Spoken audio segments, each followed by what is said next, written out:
ಇಂಥ ಹೇಳಿಕೆಗಳೆಲ್ಲ ಕೊಟ್ಟರಲ್ಲ ಮಣಿಶಂಕರಯ್ಯರು ಯಾಕೆ ಹೇಳಿಕೆ ಕೊಡ್ತಾರೆ ಗೊತ್ತಾ? ಒಮ್ಮೆ ನರೇಂದ್ರ ಮೋದಿ ಇಳಿದ್ಬಿಡ್ಲಿ, ನಮಗೊಂದು ಏನು ಸಿಕ್ಬಿಡುತ್ತೆ. ಪ್ರಧಾನಿ ಮೋದಿ ವಿರುದ್ಧ ಈ ಹಿಂದೆ ಕೂಡ ಹಲವು ಷಡ್ಯಂತ್ರ ನಡೆದಿತ್ತು. CA ಹೆಸರಲ್ಲಿ ಮುಸ್ಲಿಮರನ್ನು ರೊಚ್ಚಿಗೇಳಿಸಲು ಎತ್ತಿ ಕಟ್ಟಲು ಯತ್ನಿಸಲಾಗಿತ್ತು. ಈಗ ಹೇಳಿ, CA ಬೇಕಾ ಬೇಡ? ಬಾಂಗ್ಲಾದೇಶದಲ್ಲಿ ಹಿಂದೂಗಳನ್ನು ಹೊಡಿತಾ ಇದ್ದಾರಲ್ಲ, ಅವರಿಗೆ ರಕ್ಷಣೆ ಕೊಡೋರು ಯಾರು? ಮಣಿಶಂಕರಯ್ಯರ ಮನೇಲಿ ಕೊಡ್ತಾರಾ? ಇಲ್ಲ, CA ಬೇಕದಕ್ಕೆ, NRC ಬೇಕದಕ್ಕೆ. ಆಮೇಲೆ ಕೃಷಿ ಹೋರಾಟದ ಹೆಸರಲ್ಲೂ ಕೂಡ ಕೆಂಪು ಕೋಟೆಗೆ ನುಗ್ಗಲಾಗಿತ್ತು. ಆದರೆ ದೇಶದ್ರೋಹಿ ಕೃತ್ಯಗಳಿಗೆ ನರೇಂದ್ರ ಮೋದಿ ಮೂಗುದಾರ ಹಾಕಿದ್ರು.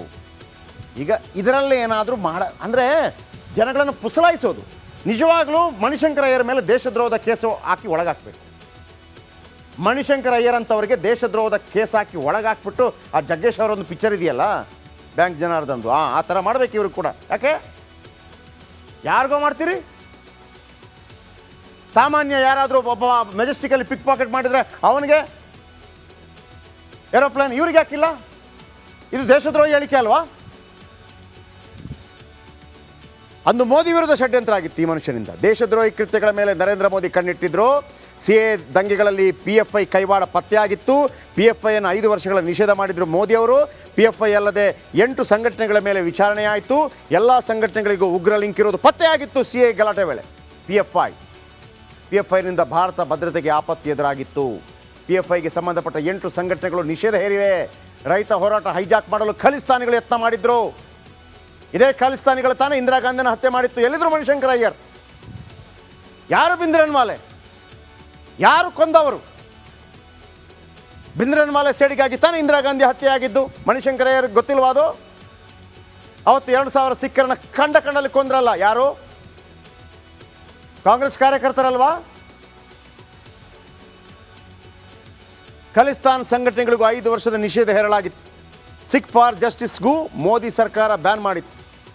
ಈಗ ಅವರು ಹೋಗಿ ಕೆನಡಾದಲ್ಲಿ ಫೈಟ್ ಮಾಡ್ತಾ ಇದ್ದಾರೆ. ಈ ಸಂಘಟನೆಗಳಿಂದ ದೇಶದ ಸುರಕ್ಷತೆಗೆ ಧಕ್ಕೆ ಆರೋಪ ಇದೆ.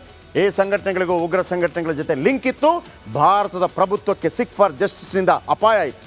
ಸಿಖ್ ಫಾರ್ ಜಸ್ಟಿಸ್ ಸದಸ್ಯರ ವಿರುದ್ಧ ವಿಚಾರಣೆ ಕೂಡ ಆರಂಭ ಆಯಿತು. ಅಮೃತ್ ಪಾಲ್ ಸಿಂಗ್ ವಿರುದ್ಧ ವಿಚಾರಣೆ ಮಾಡಲಾಯಿತು. 20-25 ಜನರನ್ನು ಅಲ್ಲಲ್ಲೇ ಹೊಡೆದಾಕಿದ್ರಲ್ಲ, ಯಾರು ಹೊಡೆದಾಕಿದ್ದು ಯಾರಿಗೂ ಗೊತ್ತಿಲ್ಲ. ಕೃಷ್ಣಾರ್ಪಣ ಮಸ್ತು. ವಾಕರ್ ಉಸ್ ಜಮಾನ್ ವಿದ್ಯಾರ್ಥಿ ಮುಖಂಡರು ಸ್ವಾಗತಿಸಿದ್ರು. ರಾಜಶೇಖರ್ ಜಹಾಗೀರದಾರ್, ರಿಪಬ್ಲಿಕ್ ಕನ್ನಡ. ನೋಡಿ, ಅವರಿದ್ರಲ್ಲ ಮೊಹಮ್ಮದ್ ಯೂನುಸ್, ಅವರೇ ಈಗಿನ ಪ್ರಧಾನಿಯಲ್ಲಿ. ಮೊಹಮ್ಮದ್ ಯೂನುಸ್ ಪ್ಯಾರಿಸ್ನಲ್ಲಿದ್ದರು. ಅವರು ಅಲ್ಲಿಂದ ಬಂದಿದ್ದಾರೆ. ಆಮೇಲೆ ಅವರಿಗೆ ಏನು ನೊಬೆಲ್ ಅವಾರ್ಡ್ ಸಿಕ್ಕಿದೆ. ನಾನು ಹೇಳಿದ್ನಲ್ವಾ, ಮೈಕ್ರೋ ಫಿನಾನ್ಸಿಂಗ್, ಸಣ್ಣ ದುಡ್ಡು. ಅದರಲ್ಲಿ ಅನೇಕ ಬಾಂಗ್ಲಾದೇಶಿಯ ಸಣ್ಣ ಬಡವರೆಲ್ಲ ಒಂದು ಒಳ್ಳೆ ಸ್ಥಿತಿಗೆ ಬಂದರು ಅಂತ ಭಾಳ ಸ್ಕಾಲರ್, ಭಾಳ ದೊಡ್ಡ ವ್ಯಕ್ತಿ ಅವರು. ಅವರನ್ನು ಇವತ್ತು ವಿಶ್ ಮಾಡಿದ್ದಾರೆ ನರೇಂದ್ರ ಮೋದಿ ಅವರು, ಹಿಂದೂಗಳ ಪರಿಸ್ಥಿತಿ ನೋಡಿ ಅಂತೇಳಿ. ಇಲ್ಲಿ ಖುರ್ಷಿದ್ ಮತ್ತು ಮಣಿಶಂಕರಯ್ಯರ್, ಈ ಮಣಿಶಂಕರಯ್ಯರ್ ಯಾರು ಗೊತ್ತಾ? ಚಾಯ್ವಾಲ ಅಂತ ನರೇಂದ್ರ ಮೋದಿ ಅವರನ್ನು ಹೇಳಿದಂಥ ಈತನೇ. ಆಮೇಲೆ ನರೇಂದ್ರ ಮೋದಿ ಅವರನ್ನು ನೀಚ ಆದ್ಮಿ ಅಂತ ಹೇಳಿದಂಥ ನೀಚ ವ್ಯಕ್ತಿ ಕೂಡ ಈತನೇ. ಇವರಿಗೆಲ್ಲ ಏನಾಗ್ತಾ ಇದೆ ಗೊತ್ತಾ? ಈ 24 ಗಂಟೆ 365 ದಿವಸ ಅಧಿಕಾರ ಅನುಭವಿಸಿ ಎಲ್ಲರ ಸೆಲ್ಯೂಟ್ ತಗೊಂಡು ಈಗ ಸುಮ್ಮನೆ ಕೂತಿದ್ದಾರಲ್ಲ, ಆಗ್ತಾ ಇಲ್ಲ. ಕೆಳಗಡೆ ಬರ್ನಲ್ ಕೊಡಿ ಇವರಿಗೆ, ಬರ್ನಲ್ ಕಳಿಸಿ. ಏನ್ರಿ ಒಂದು ದೇಶದ ಬಗ್ಗೆ ಈ ಥರನ ಹೇಳೋದು, ಅದು ಇಂಥ ಸಂದರ್ಭಗಳಲ್ಲಿ. ಅಲ್ಲಾಗಿದೆಯಂತ ಇಲ್ಲೂ ಆಗುವ ಆಸೆ ನೋಡಿ. ಯಾವನೇನು ಮಾಡೋಕ್ಕಾಗಲ್ಲ ರೀ ದೇಶಕ್ಕೆ, ಯಾವನೇನು ಮಾಡೋಕ್ಕಾಗಲ್ಲ. ಈ ದೇಶ ಇದೆಯಲ್ಲ, ಪ್ರತಿಯೊಬ್ಬರಿಗೂ ಕೂಡ ತಬ್ಬಿಕೊಂಡು ಅವಕಾಶವನ್ನು ಕೊಟ್ಟಿದೆ, ಪ್ರತಿಯೊಬ್ಬರಿಗೂ ಕೂಡ. ಇಸ್ರೇಲ್ ಯಹೂದಿಗಳನ್ನು ಎಲ್ಲ ಕಡೆ ಅಟ್ಟಾಡಿಸಿ ಹೊಡೆದ್ರು, ಭಾರತ ಮಾತ್ರ ಅವರನ್ನು ಸುರಕ್ಷಿತವಾಗಿ ನೋಡಿಕೊಂಡಿತ್ತು. ಟಿಬೆಟ್ನಿಂದ ಬೌದ್ಧ ಧರ್ಮಗುರು ದಲೈ ಲಾಮಾ ಸುರಕ್ಷಿತವಾಗಿದ್ದು ನಮ್ಮ ದೇಶದಲ್ಲಿ. ಪರ್ಸಿಯನ್ರು ಇಲ್ಲಿಗೆ ಬಂದಾಗ ನಾವು ನೋಡ್ಕೊಂಡಿದ್ದು. ಪಾರ್ಸಿಗಳು, ಮುಸ್ಲಿಮರಿಗೂ ಕೂಡ ವಿಶ್ವದ ಯಾವುದೇ ರಾಷ್ಟ್ರದಲ್ಲಿ ಇರದಷ್ಟು ಮುಸ್ಲಿಮರು ನಮ್ಮ ಭಾರತ ದೇಶದಲ್ಲಿದ್ದಾರೆ. ಯಾವುದೋ ಕಾಂಜಿ ಪಿಂಜಿಗಳೇನೋ ಮಾಡ್ತಾ ಇದ್ದಾರೆ ಅಂತ ಅಂದ್ಬಿಟ್ಟು ಎಲ್ಲ ಸಮುದಾಯವನ್ನು ಟೀಕೆ ಮಾಡೋದಲ್ಲ. ಹಾಗಂತ ಪಾಕಿಸ್ತಾನ ಜಿಂದಾಬಾದ್ ಅಂತ ಹೇಳಾಗ ಸುಮ್ಮನೆ ಕೂತ್ಕೊಳ್ಳೋದಕ್ಕೆ ನಾವು ಭಾರತಿ ತಾಯಿ ಭಾರತೀಯ ಹಾಲು ಕುಡಿದವರು. ಪಾಕಿಸ್ತಾನ ಜಿಂದಾಬಾದ್ ಅಂತ ಹೇಳುವಾಗ ಸುಮ್ಮನೆ ಕೂತ್ಕೊಳ್ಳೋಕೆ ಸಾಧ್ಯನೇ ಇಲ್ಲ. ಅದರ ಬಗ್ಗೆ ಒಂದು ಟೀಕೆ ಟಿಪ್ಪಣಿ ಮಾಡಿದವರು ದೇಶದ ಬಗ್ಗೆ ಮಾತಾಡ್ಲಿಕ್ಕೆ ಬರ್ತಾರೆ. ಹಾಗಂತ ನೀವು ಕಾಂಗ್ರೆಸ್ ಚೇಲನೋ, ಬಿ ಜೆ ಪಿ ಚೇಲನೋ, JDS ಚೇಲನೋ ಯಾರ ಚೇಲ ಆಗಬೇಡಿ, ದೇಶದ ಚೇಲ ಆಗಿ ಅಷ್ಟೇ. ಖುರ್ಷೀದ್ ಇವರೆಲ್ಲ ಅನುಭವಿಸಿದ್ದಾರೆ ಎಷ್ಟ್ರಿ ಅಧಿಕಾರ. ಮಣಿಶಂಕರ ಎಷ್ಟು ಇವರಿಷ್ಟು ದೊಡ್ಡ ಸ್ಕಾಲರ್ ಆಗಿ ಏನು ಪ್ರಯೋಜನ? ನೋಟಿಸ್ ಕೊಟ್ಟು ಇದು ಜಾಗ ನಮ್ಮದು, ಆಮೇಲೆ ಆ ಜಾಗವನ್ನು ರಿಜಿಸ್ಟರ್ ಮಾಡ್ಕೋಬಹುದು. ಆಮೇಲೆ ಯಾವುದಾದ್ರೂ ಒಂದು ಜಾಗ ಇದು ವಕ್ಫ್ ಜಾಗ ಅಂತ ಅವರಿಗೆ ಅನ್ನಿಸಿದರೆ ಸಾಕು, ಅವರನ್ನು ನೋಟಿಸ್ ಕೊಡ್ತಾರೆ. ನೋಡಿ ಇದು ನಮ್ಮ ಜಾಗ, ನಿಮ್ಮ ಜಾಗ ಆಗಿದ್ದರೆ 45 ದಿನಗಳಲ್ಲಿ ನಮ್ಮ ಮಾಹಿತಿ ಕೊಡಿ ಅದರ ಬಗ್ಗೆ ಅಂತೇಳಿ, ದಾಖಲೆ ತಗೊಂಬನ್ನಿ ಅಂತೇಳಿ. ಈಗ ನಾನು ಜಯಪ್ರಕಾಶ್ ಶೆಟ್ಟಿ ಒಂದು ಜಾಗವನ್ನು ನೋಡ್ತೀನಿ, ಆ ಜಾಗ ಇದು ನಂದು ಅಂತ ಅನಿಸುತ್ತೆ. ನಾನು ಅವ್ರಿಗೋಗಿ ಹೇಳ್ತೀನಿ ಒಂದು ನೋಟಿಸ್, ಇದು ಜಾಗ ನಂದು ಅಂತ. ಈಗ ಆ ಜಾಗ ನಂದು ಅಂತ ನಾನು ದಾಖಲೆ ತರಬೇಕಾ, ಅವ್ರು ದಾಖಲೆ ತರಬೇಕಾ? ನಾನು ಅವನಿಗೆ ತೋರಿಸ್ಬೇಕು ತಾನೆ ಇದು ನಂದು ಜಾಗ ಅಂತ. ಇದು ಹಂಗಲ್ಲ ಅಂತೆ. ಆ ಜಾಗ ನಂದು ಅಂತ ಹೇಳುವಾಗ ಅವನು ಓಡ್ಕೊಂಬರ್ಬೇಕು, ಅಣ್ಣ ಇದು ನನ್ನ ಜಾಗ, ಡಾಕ್ಯುಮೆಂಟ್ ತಗೊಳ್ಳಿ ಅಂತ. ಅಲ್ಲಪ್ಪ ಶೆಟ್ರೆ, ನಿನ್ನ ಜಾಗ ಅಂತಂದರೆ ತೋರಿಸು ಅಂತಂದರೆ ನಾನು ತೋರಿಸೋಂಗಿಲ್ಲ ಜಾಗ ಯಾವುದು ಅಂತ, ನೀನು ತೋರಿಸ್ಬೇಕು. ಆಮೇಲೆ ಒಂದು ಜಾಗ ನೋಡಿದ್ನಲ್ವಾ ಇದು ನಂದು ಅಂತ ನಾನು ನೋಟಿಸ್ ಕೊಟ್ಟರೆ ಅವನ ಪಾಪ ಮಾರುವಂಗಿಲ್ಲ, ಬೇರೆಯವರಿಗೆ ಮಾರುವಂಗಿಲ್ಲ. ಇದು ಕಿರಿಕಿರಿ. ಆಮೇಲೆ ವಕ್ಫ್ CEO ಅಂತಿರುತ್ತೆ. CEO ಅಧೀನದಲ್ಲಿ ವಿಚಾರಣೆ ನಡೀಬೇಕು. ಇದರ ಒಳಗೆ ಒಂದು ಟ್ರಿಬ್ಯುನಲ್ ಅಂತ ಬರುತ್ತೆ. ಈಗ ನಾನು ಒಂದು ಜಾಗ, ಈ ಜಾಗ ನಂದು ಅಂತ ಹೇಳಿದರೆ ಆತ ಹೇಳ್ತಾನೆ, ಇಲ್ಲ ಸ್ವಾಮಿ ನನ್ನ ಜಾಗ, ಇದು ನಂದೇ ಜಾಗ, ನಿಮ್ಮ ಜಾಗ ಅಲ್ಲ. ಹೌದಾ? ಹಾಗಿದ್ರೆ ಕೋರ್ಟ್ಗೆ ಬಾ ಅಂತ ತಾನೇ ಕರೆಯೋದು. ಇದು ಕೋರ್ಟ್ಗಲ್ಲ, ಇದರ ಒಳಗೆ ಒಂದು ಟ್ರಿಬ್ಯುನಲ್ ಇದೆ. ಆ ಟ್ರಿಬ್ಯುನಲಲ್ಲಿ ಹೋಗಿ ಹೇಳಬೇಕು, ಮಹಾಸ್ವಾಮಿಗಳೇ ಅದು ನನ್ನ ಜಾಗ. ಹಾಗಿದ್ರೆ ಡಾಕ್ಯುಮೆಂಟ್ ಕೊಡು. ಡಾಕ್ಯುಮೆಂಟ್ ಇಲ್ಲ, ಹಾಗಿದ್ರೆ ಇವ್ರಿಗೆ ಜಾಗ. ಆಗ ಅವನು ಕೇಳ್ತಾನೆ, ಸರ್ ನಿಮ್ಮ ಜಾಗ ಅನ್ನೋದಕ್ಕೆ ಡಾಕ್ಯುಮೆಂಟ್ ಇದೆ, ಅದು ಕೇಳಂಗಿಲ್ಲ ನೀನು, ಸರಿನಾ? ಆಮೇಲೆ ಓಕೆ ಇವರು ಇದು ಇವ್ರ ಜಾಗ ಅಂತ ಹೇಳಿದ ತಕ್ಷಣ 45 ದಿನದಲ್ಲಿ ಮಾಲೀಕರು ಜಾಗವನ್ನು ಖಾಲಿ ಮಾಡಬೇಕು, ಇಲ್ಲಿ ತನಕ ಇರೋದು. ಆಮೇಲೆ ಜಾಗ ಖಾಲಿ ಮಾಡದಿದ್ರೆ ವಶಕ್ಕೆ ಪಡೆಯುತ್ತಾ ಇತ್ತು ವಕ್ಫ್. ಈ ಜಾಗ ತಗೊಂಡ್ರಲ್ಲ ಆತ ಬೇರೆ, ನಮ್ಮಲ್ಲೇ ಹೆಂಗೆ ಮ್ಯಾಜಿಸ್ಟ್ರೇಟ್ ಕೋರ್ಟಲ್ಲಿ ಪ್ರಾಬ್ಲಮ್ ಆದರೆ ಹೈಕೋರ್ಟ್, ಸುಪ್ರೀಂ ಕೋರ್ಟ್ ಇದೆ ತಾನೆ. ನೀವು ಹೇಳ್ಬೋದು, ಸ್ವಾಮಿ ಅವ್ರು ತಗೊಂಡ್ರೆ ನೀವು ಕೋರ್ಟ್ಗೆ ಹೋಗಿ. ಹೈಕೋರ್ಟ್ಗೆ ಮತ್ತು ಸುಪ್ರೀಂ ಕೋರ್ಟಲ್ಲಿ ಈ ಟ್ರಿಬ್ಯುನಲ್ ಕೊಟ್ಟಂಥ ಆದೇಶವನ್ನು ಪ್ರಶ್ನೆ ಮಾಡುವಂಗಿಲ್ಲ. ಅರ್ಥ ಆಯ್ತಾ? ವಕ್ಫ್ ಟ್ರಿಬ್ಯುನಲ್ನಲ್ಲಿ ಮಾತ್ರವೇ ಹೋರಾಟ ಮಾಡಬೇಕು. ಆತ ನಾನು ವಕ್ಫಿಗೆ ಬರಲ್ಲಪ್ಪ ಟ್ರಿಬ್ಯುನಲ್ಗೆ, ನಾನು ಸುಪ್ರೀಂ ಕೋರ್ಟ್ನೋ ಇಲ್ಲೇ ಬರಬೇಕು, ಕಾನೂನು.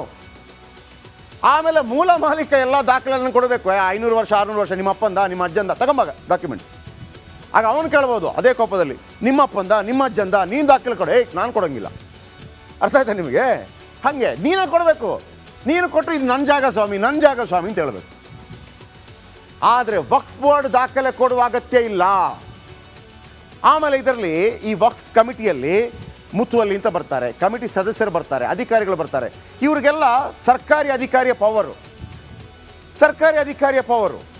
ಆಮೇಲೆ ಅಲ್ಲೊಂದು 10 ಎಕರೆ ಜಾಗ ಇದೆ ಅಂತ ಇಟ್ಕೊಳ್ಳಿ, ಅದು ಸರ್ವೆ ಮಾಡಬೇಕಲ್ಲ. ಆಯಿತು, ಸರ್ವೆ ಮಾಡಿ ನಂದು ಅಂತ ಹೇಳಿದೆ.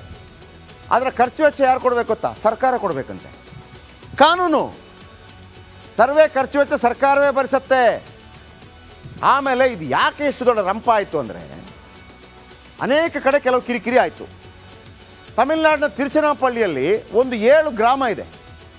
7 ಗ್ರಾಮ ವಕ್ಫ್ ಹೇಳುತ್ತೆ, ಆ 7 ಗ್ರಾಮ ನಂದು, ಒಂದು 50-60 ಎಕರೆ ನಂದು. ಈಗ ಅವನೇನು ಮಾಡಬೇಕು? 6 ಗ್ರಾಮದವರು ಬಂದುಬಿಟ್ಟು ಡಾಕ್ಯುಮೆಂಟ್ ಕೊಡಬೇಕು. ಇಲ್ಲ ಅಂತಂದರೆ ಇವರಿಗೆ 45 ದಿವಸದಲ್ಲಿ. ಅಲ್ಲಿ ಒಂದು ಶಿವನ ದೇವಸ್ಥಾನ ಇತ್ತು, 1500 ವರ್ಷಗಳ ಹಿಂದಿನ ಶಿವನ ದೇವಸ್ಥಾನ, ಅದು ಬರುತ್ತೆ ಇದರೊಳಗೆ. ಈಗ ನೀವೊಂದು ಪ್ರಶ್ನೆ ಮಾಡ್ಬೋದು ನೋಡಿ, ಇಸ್ಲಾಂ ಸ್ಥಾಪನೆಯಾಗಿ 2000 ವರ್ಷ ಇನ್ನೂ ಆಗಿಲ್ಲ, ಗೊತ್ತಲ್ಲ? ಕ್ರಿಸ್ತ 2024, 1756 ಸಮಥಿಂಗ್. ಭಾರತಕ್ಕೆ ಬಂದದ್ದೇ ಒಂದು 1000 ವರ್ಷಗಳ ಹಿಂದೆ ಇಸ್ಲಾಂ. 1500 ವರ್ಷಗಳ ದೇವಸ್ಥಾನ ನಿಮ್ಮದು ಅಂತಂದರೆ ಅದು ಹೆಂಗಾಗತ್ತೆ?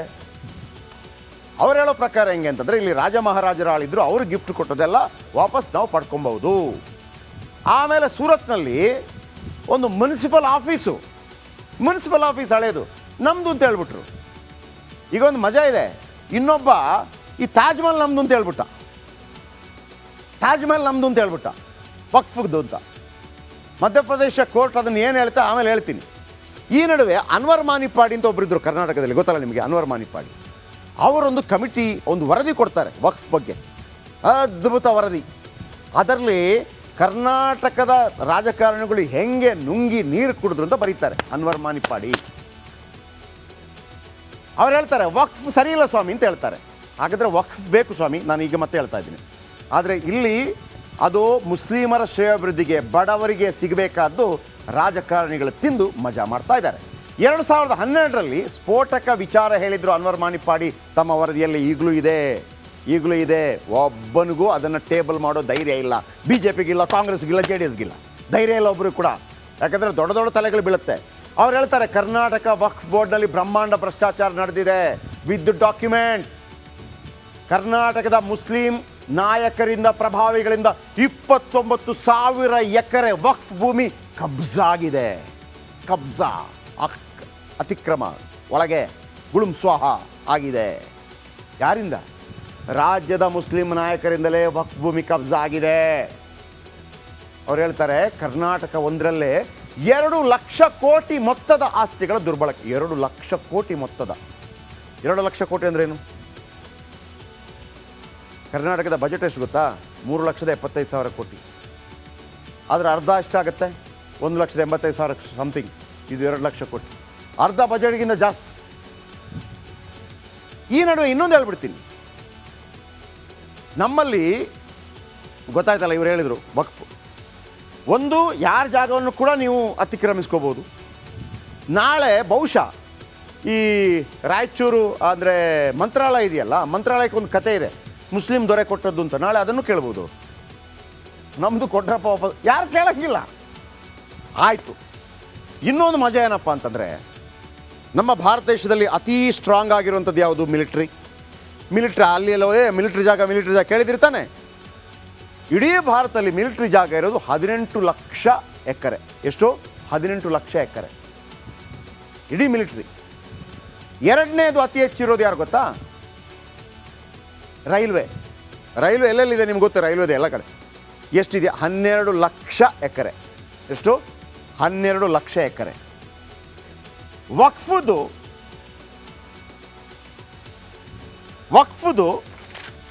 2006ರಲ್ಲಿ 1.2 ಎಕರೆ ಇತ್ತು. 1,20,000 ಎಕರೆ. ಯಾವಾಗ? 2006ರಲ್ಲಿ. 2016ರಲ್ಲಿ ಅದು 4 ಲಕ್ಷ ಎಕರೆ ಆಯಿತು. 2024ರಲ್ಲಿ 8 ಲಕ್ಷ ಎಕರೆ ಜಾಗ ವಕ್ಫ್ ವಶದಲ್ಲಿದೆ. ಮಿಲಿಟರಿಯಲ್ಲೆಷ್ಟು? 18 ಲಕ್ಷ ಎಕರೆ. ರೈಲ್ವೆಯಲ್ಲೆಷ್ಟು? 12 ಲಕ್ಷ ಎಕರೆ. ವಕ್ಫಲ್ಲೆಷ್ಟು? 8ರಿಂದ 10 ಲಕ್ಷ ಎಕರೆ. ಮಿಲಿಟ್ರಿದು ಯಾರ್ದು? ಗೌರ್ಮೆಂಟದ್ದು, ನಮ್ಮದು ನಿಮ್ಮದು. ರೈಲ್ವೆದು ಯಾರ್ದು? ಗೌರ್ಮೆಂಟದ್ದು, ನಮ್ಮದು ನಿಮ್ಮದು. ಈ 8ರಿಂದ 10 ಲಕ್ಷ ಎಕರೆ ಯಾರ್ದು? ಅದನ್ನು ಮುಸ್ಲಿಮರಿಗೆ ಕೊಡ್ತಾ ಇದ್ದಾರಾ? ಇಲ್ಲ. 29,000 ಎಕರೆ ಕರ್ನಾಟಕದವರು ತಿಂದಿದ್ದಾರೆ. 2 ಲಕ್ಷ ಕೋಟಿಯಷ್ಟು ದುಡ್ಡನ್ನು ಮಜಾ ಮಾಡಿದ್ದಾರೆ. ಆಮೇಲೆ ಕೇವಲ ಮುಸ್ಲಿಮರು ಮಾತ್ರವಲ್ಲ, ಅನ್ವರ್ ಮಾನಿಪ್ಪಾಡಿ ರಿಪೋರ್ಟ್ ಪ್ರಕಾರ ಇನ್ನೂ ಅನೇಕ ನಾಯಕರುಗಳ ಹೆಸರುಗಳಿದೆ. ಬರುತ್ತೆ.